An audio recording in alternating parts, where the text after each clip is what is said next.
వీర్రాజు గారిని కానీ లేదా సుబ్బదేవి గారిని కానీ మాట్లాడుతుందిగా కోరుతున్నా. చిత్రకళా ప్రేమికులకు సాహిత్యాభిమానులకు నమస్కారాలు.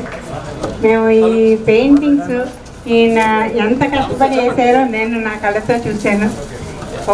అసలు ఉదయం నుంచి సాయంత్రం వరకు కదలకుండా కూర్చునేవారు, మధ్యలో భోజనానికి మాత్రమే లేస్తుండేవారు. అంత కష్టపడి వేసిన చిత్రాలు ఏం చేయాలి అని కొంత తపన పడ్డాను. అయితే ఈ ఆంధ్ర ప్రాంతంలోని 4-5 చోట్ల విజయవాడలోని, ఇక్కడ కళానికేతన్లోని, యానాంలోని, వైజాగ్లోని ఎగ్జిబిషన్స్ కూడా పెట్టాం.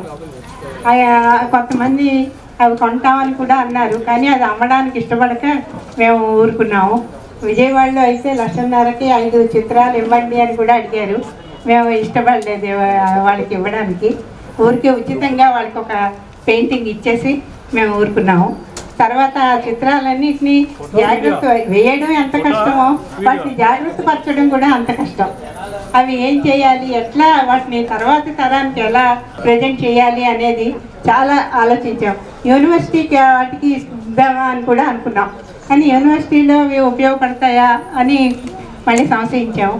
ఆ తర్వాత ఈ రవిప్రకాష్ గారు రాజాజీ చిత్రాల గురించి ఢిల్లీ వెళ్ళి ప్రదర్శన ఇప్పించి, ఇంకెక్కడో ప్రదర్శన ఇప్పించి ఇట్లా చేస్తున్న ఆయన తపన చూసిన తర్వాత ఆయన సరి అయిన వ్యక్తి అని మేము అనుకున్నాము.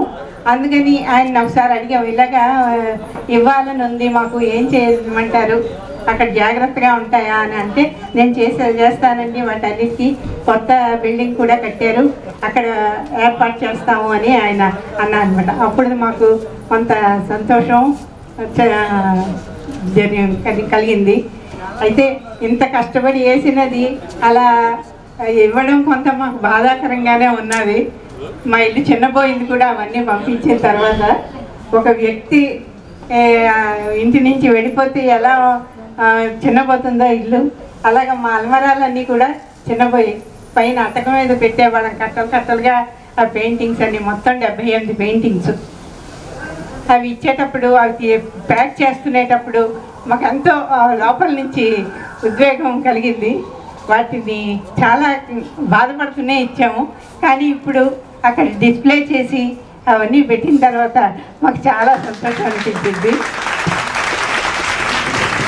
ఈయన కృషి తర్వాత తరం వారికి అందుతుందని, ముఖ్యంగా ఈయన పుట్టి పెరిగిన ఈ ప్రాంతానికి ఇవ్వడం కూడా మాకు చాలా సంతోషంగా ఉంది. అవి రవిప్రకాష్ చాలా జాగ్రత్తగా చూసుకుంటున్నాడు. అందుకని రవిప్రకాష్కి ముఖ్యంగా మా కుటుంబం తరపుని ధన్యవాదాలు తెలియజేస్తున్నాను.